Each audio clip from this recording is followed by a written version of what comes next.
It is officially mock draft season for the New York Football Giants, and Field Yates of ESPN just put out his round one mock draft where the New York Giants own the number one pick, and they made some big moves. We're going to break that down on today's video, but make sure you are subscribed to the channel. We are almost at the final milestone before 100,000 subscribers. 99K is right around the corner. We are 344 Giants fans away from getting there. So if you love this football team and you love free Giants content, hit that sub button right now.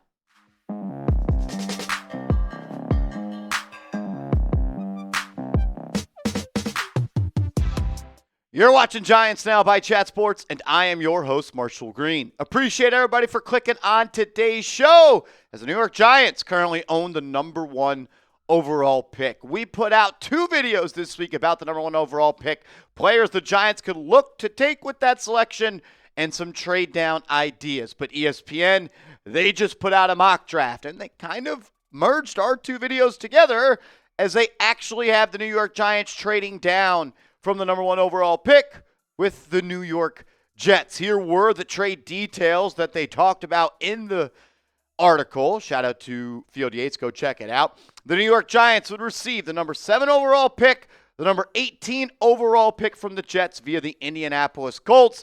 They also said vaguely a 2027 day 2 pick. I'll expand on that with the number 1 overall pick going to the Jets. So I look at it like this. To fall down 6 spots in the 2026 draft, you add the 18th pick and a day 2 pick next year. Would you make this trade? If you were Joe Schoen, or hopefully not Joe Schoen, hopefully someone new in the seat of the Giants general manager, would you make this deal? Type A for accept, type D for decline. My thought is, I think the New York Giants can get a bit more. And as I look at that trade again, Andrew Connell, if you could pop that trade graphic back up, I just want to look at it like this. If I have to trade out of the number 1 spot and all I'm really getting is a mid-round first-round pick and a 2027 day 2 pick, this is a hell no for me. There is no way the New York Giants should make this trade. The Jets are moving up to select a quarterback. And as we know, when you're trading up for a quarterback, you got to sprinkle on that QB tax. And to think all it would take is a first-round pick from the Colts, which may get higher as this season ends up, as Phillip Rivers is now their quarterback, but a 2027 day 2 pick, that means it could be a third-round pick or a second-round pick. Like, to put this into perspective, you just have to go back a couple of years ago where you saw the Carolina Panthers move up from the number 9 pick to the number 1 overall pick for Bryce Young. And I understand he won the Heisman. Mendoza may do that too. So if you're a Giants fan and you want to keep the number 1 overall pick, hopefully they do, fingers crossed, you should be rooting for Indiana to win it all and for Mendoza to win the Heisman. Think about it like this, though. Instead of going from 1 to 7, in this real-life scenario, the Bears went from 1 to number 9. They added a second-round pick, a future first, a future second, and DJ Moore. So they added an all-pro level talent wide receiver. That is what DJ Moore was at that time. They added a future second-round pick and a future first-round pick. And pick 61. So you get 2 seconds and 2 firsts. Whereas the New York Giants, they get 1 first. No, this is not even close to what it feels like is fair to me. A 2027 first-round pick feels mandatory to me if you are going to trade down. If you're going to move out of the number 1 overall pick, I need a super valuable asset going forward. And that 2027 Jets first-round pick is something that I am going to be looking at. Or I would look at the 2027 Colts first-round pick that they also have at this moment. So no, I would not do that deal. I would try to turn that day 2 pick into a first-round pick. And if you do that, then I'm definitely more intrigued. You need to trade down for a couple of different reasons. I think the first one being you don't really have that many picks in the 2026 first-round pick. At the time of recording this video, the New York Giants have just 2 picks inside the top 100.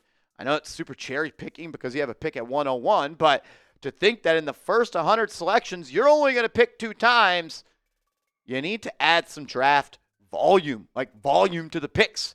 You traded that third-round pick, remember, to move up and go select Jaxson Dart. 100% worth it, but not having what would be essentially another top 70 pick kind of hurts this team. If the Giants get the number 1 pick, they get the number 2 pick.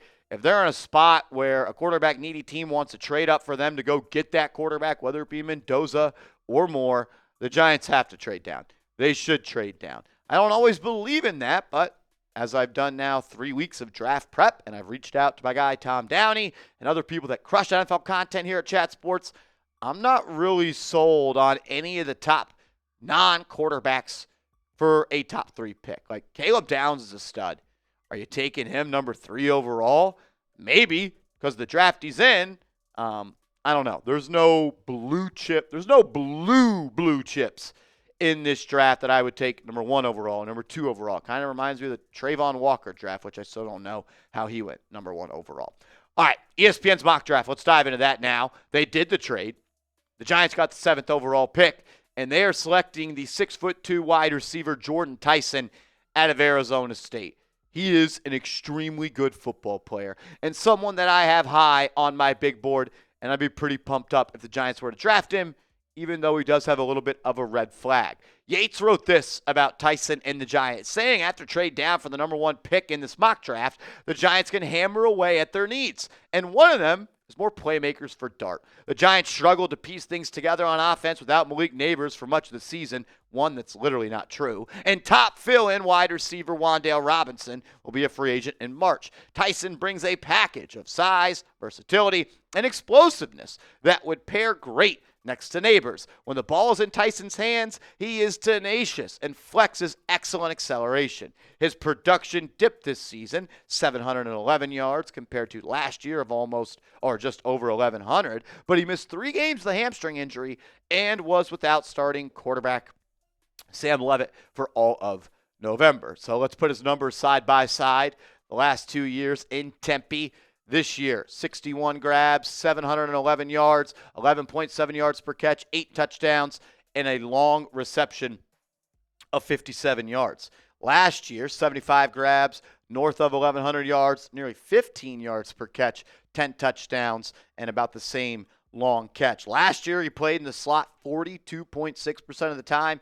This year, 25%. So kind of maturing as a player and really translating into being a boundary wide receiver. He is big, he's strong, he's athletic, he's dynamic. That was the word that came to mind when I watched his tape.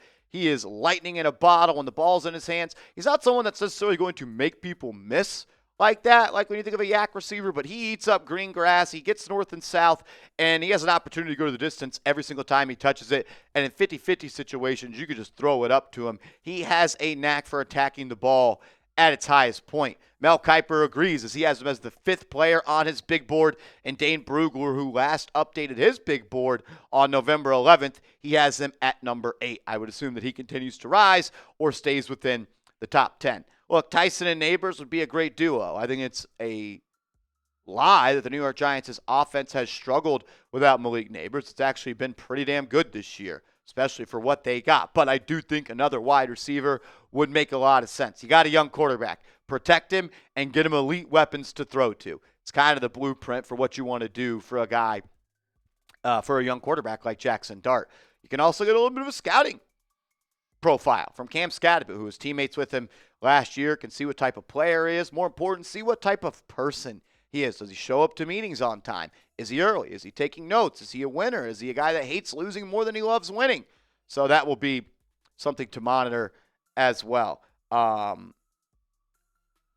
I want to talk about some injuries for Jordyn Tyson as well. In 2022, he tore his ACL, MCL, and PCL all at once. In 2024, he broke his collarbone. And then in 2025, he had hamstring issues as well that caused him to miss a month of the season. So the red flag for me with Jordyn Tyson would be the injury history. We'll see if that kind of moves him out of a top spot. I don't love drafting a player that's tore his knee up, has a broken collarbone and hamstring issues, but he's a great player, and he's someone that the Giants are definitely going to be interested in. The rest of the NFL mock draft went like this. Spencer Fano, the offensive tackle out of Utah, goes number 8 to the Arizona Cardinals. Then you get Caleb Downs going number 9 to the Los Angeles Rams. Of course he does. Reuben Bain Jr., the edge out of Miami, going to Cincinnati. You got the corner out of LSU, Mansour Delane, I believe is how you say it, number 11 to the Vikings. You got Keldrick Falk, the edge out of Auburn, going to Miami. And then Peter Woods, a guy that I like a lot, out of Clemson, going to Baltimore. Jeremiah Love going number 14. Sonny Styles, I wish there was a way the New York Giants could end up with him. And then C.J. Allen, the Georgia linebacker, going to Carolina. I'll show you who the New York Giants picked with the number 18 overall selection coming up in a second. But first, I got to let you guys know that if you're looking for a brand new wallet this holiday season, the best place to do it is with Ridge. The Ridge 2.0 wallet, it is the best in the game, and it has honestly changed my life. And they got an awesome deal going on right now. When you go to ridge.com/chat, you can get up to 47% off your order. It's made with premium materials like aluminum, titanium, and carbon fiber. It's the best wallet I've ever had. Lightweight, sleek, durable, fits in your pocket, no bulge, and it can hold up to 12 cards plus cash. There's also over 50 plus colors and styles to choose from. You can even get a wallet that features every NFL, MLB, or college team. Perfect for holiday gift giving, especially since Ridge is having their biggest sale of the year right now. Also, Ridge wallets have a new industry-leading built-for-life warranty, so even if your wallet is lost or stolen, they've got you covered. For a limited time, Ridge is having their huge holiday sale. Head to ridge.com to get up to 47% off your order. This is by far the biggest discount they've given all year. That's ridge.com. Make sure to use that promo code CHAT for up to 47% off your order during their biggest sale of the year. After your purchase, they'll ask how you heard about them. Please tell them Chat Sports sent you. All righty, offensive tackle, another one out of Utah, Caleb Lomu, I believe how you say it, goes to the Detroit Lions. Then the New York Giants are on the clock at number 18, and Field Yates has them selecting Avieon Terrell, the cornerback out of Clemson. And if you're thinking to yourself, wasn't there another corner out of Clemson named Terrell? Yes, A.J. Terrell, the older brother of Avieon, who now is a star, making a lot of money in Atlanta. His brother is at Clemson right now, 5'11", 180 pounds, a little bit smaller and lighter in the tail, but this is a physical player. Don't let that be misconstrued. Dane Brugler said he's got a honey badger aura to him, and when we show you some stats and we paint a picture, you're going to be able to see what he's talking about. Field Yates wrote this, saying, after our projected trade, the Giants get their second chance to hammer away at needs by addressing corner, where Deonte Banks has struggled this season, and Cordell Flott will be a free agent. The younger brother of Falcons star corner A.J. Terrell Jr., Avieon, has some big-time game of his own. He's on the smaller side at 5'11", 180, but he makes up for it with excellent quickness to trigger back to the ball in coverage. He's also a very capable blitzer and disruptor, recording 3 sacks and 5 forced fumbles this season. The Giants are giving up the 9th most passing yards per game this season. Look, you can never have too many corners, and even though you paid Paulson Adebo a lot of money this offseason, corner is still near the top of positional needs for this football team. One thing I don't really love is it seems like the Giants continuously just spend premium picks on the same positions. They did it with Deonte Banks. They did it with Cordell Flott. They did it with Drew Phillips as well. They paid Paulson Adebo, and now in this one they still need to draft another corner in the first round. Kind of tells you what their GM is up to. You compare his stats over the last 2 years at Clemson, and I honestly think, just based off the raw numbers, I haven't got to dive as deep as I would like into the film. The raw numbers suggest he was better last year. Same coverage grade, but 2 interceptions last year, 12 pass breakups last year, an NFL passer rating allowed when targeted of just 70.9 this year, 92.3 on a scale of 158.3, and the completion percentage around the same. Some other stats that I thought popped off to me: 8 forced fumbles in his career, 4 sacks in his career, and this year, 110 snaps in the slot. Still primarily a boundary corner, only 12 snaps in the slot last year. This year showing some versatility. That's going to help you rise up draft boards as well. Both Kiper and Brugler have him as the 21st best player on their big board. The Giants get him at pick number 18 here. So a pick that I think makes some sense, a position that I think makes some sense. But again, I also like kind of just hate the way that Field Yates went about this mock. He said the Giants got extra picks to fill holes at positions of need.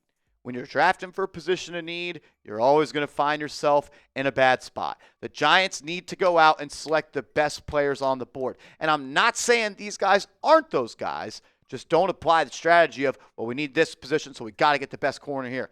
That's how you end up with a Deonte Banks. That's how you end up with a John Michael Schmitz. And I know he's been better this year, but the first 3 years were a joke. That's why you trade up for Jalen Hyatt, because you needed a receiver, and you took the best one left. That should have been a first-round pick and fell to the third round. I think you all understand what I'm saying at this point. Grade this mock draft for me, though. A, B, C, D, or F. Get out your red pen. Let me know. Give Field Yates a grade and be critical. I'm curious. I give it a B. I like it. I don't love it. I do love Tyson as a player. I like the idea of adding another high-profile corner, but the trade down is the thing that I think is most important in this mock draft, and I don't think that you nearly got enough. You moved 6 spots back. You add the 18th pick and then a day 2 pick. The Bears got a receiver, a 1, a future 1, stayed in the first round, and they got 2 future 2s. No. I know that may be something that teams aren't willing to do as much, but I think the Giants should be trying to get a similar package if they are going to be able to stay at the number 1 pick. But they probably won't because it's the New York Giant way. Make sure you are following me on social media. I'm on Twitter. I'm on Instagram @MarshallGreen_.